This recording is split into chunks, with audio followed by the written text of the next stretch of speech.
Prostate cancer आजकल पुरुषों के बीच एक सामान्य स्वास्थ्य समस्या बन चुका है। यदि इसका सही समय पर इलाज किया जाए और सही डॉक्टरी मार्गदर्शन लिया जाए तो इसके गंभीर परिणामों से बचा जा सकता है। आज हमारे साथ प्रोस्टेट कैंसर के बारे में अधिक जानकारी देने के लिए मौजूद है देश के जाने माने यूरोलॉजिस्ट डॉक्टर वेद भास्कर, जो लखनऊ से हैं। वेलकम डॉक्टर वेद भास्कर। मेरा सवाल आपसे है कि प्रोस्टेट कैंसर के सिम्टम्स क्या हैं? इनिशियली क्या होता है, जो सिम्टम्स होते हैं प्रोस्टेट कैंसर के वो सेम होते हैं जो बिनाइन प्रोस्टेटिक एनलार्जमेंट के होते हैं। जैसे यूरिन का बार-बार जाना, यूरिन में जलन होना या उसको रोक नहीं पाना, कंट्रोल नहीं कर पाना, यूरिन पूरा क्लियर नहीं कर पाना, रात में उठना यूरिन करने के लिए, ये सारे symptoms prostate BPH and cancer prostate में शुरू में सेम होते हैं। बाद में जब प्रोस्टेट लोकली एडवांस होता है, जब बढ़ता है, ग्रो करता है, तो कई बार वो हमारे किडनी से अफेक्ट करता है, किडनी सूजन आ जाती है, क्रिएटिनिन बढ़ जाता है, और अगर ज्यादा बढ़ जाता है, कहीं फैल जाता है तो मोस्ट कॉमनली हड्डियों में जाता है, तो फिर कई बार पेशेंट बोन पेन लेकर आता है हमारे पास, कई बार लेकर आते हैं स्पाइन की। कोई सिम्टम शुरुआत अगर होती है तो उसके लिए हमें अपने डॉक्टर से जरूर मिलना चाहिए। मेरा सवाल आपसे है कि प्रोस्टेट कैंसर के रिस्क फैक्टर्स क्या है? हाँ, प्रोस्टेट कैंसर का सबसे इम्पोर्टेंट रिस्क फैक्टर एजिंग है।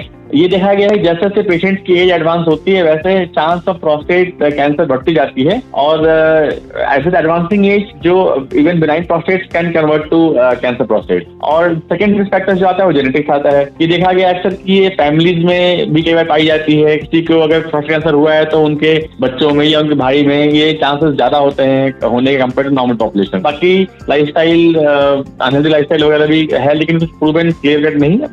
बस ये तीन risk factors important, age being the most important. मेरा सवाल आपसे है कि प्रोस्टेट कैंसर क्या है? तो प्रोस्टेट एक्चुअली एक ऑर्गन होता है जो हमारे मेल्स पुरुषों में पाया जाता है, and it is just below the bladder. Bladder जहाँ एंड होती है और जहाँ छाप रास्ता निकलता है, उससे उस जंक्शन पे प्रोस्टेट ग्लैंड होता है और यूरिन का रास्ता उससे थोड़ा निकलता है। तो प्रोस्टेट ग्लैंड जो है जैसे जैसे एज बढ़ती है उसमें एनलार्जमेंट होता है।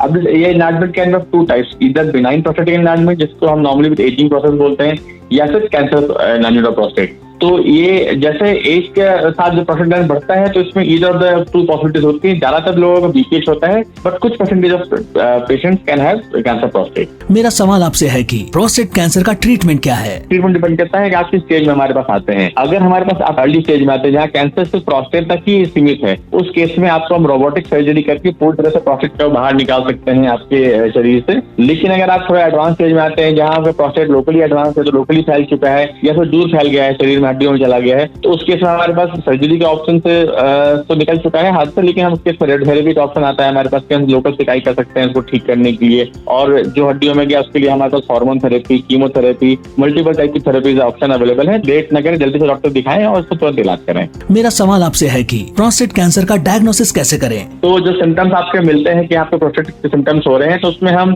दो टेस्ट करते हैं क्लिनिक्स में। एक हम प्रोस्टेट की फिंगर डाल के टेस्ट करते हैं, उसको फील करते हैं ग्लैंड को कि ग्लैंड कैसी है, उसमें कोई हार्डनेस तो नहीं डेवलप हो रही है, उसमें सरफेस कैसा है, इरेगुलर तो नहीं हो रहा है। और दूसरा हमने ब्लड टेस्ट होता है, उसको सीरम पीएसए कहते हैं, वो करा के देखते हैं कि क्या उसके लेवल्स बढ़े हुए तो नहीं आ रहे हैं। तो इनको कोरिलेट करके हम ये we can come to a fair conclusion कि इसमें कैंसर संभावना है कि नहीं है। और अगर लगता है कि संभावना ज्यादा है कैंसर होने की, तो फिर नेक्स्ट स्टेप पे हम उसमें एमआरआई कराते हैं, और अल्टीमेट डायग्नोसिस जो होती है वो उसकी बायोप्सी से होती है। फिर आगे का ट्रीटमेंट शुरू करते हैं। A public awareness initiative for prostate health.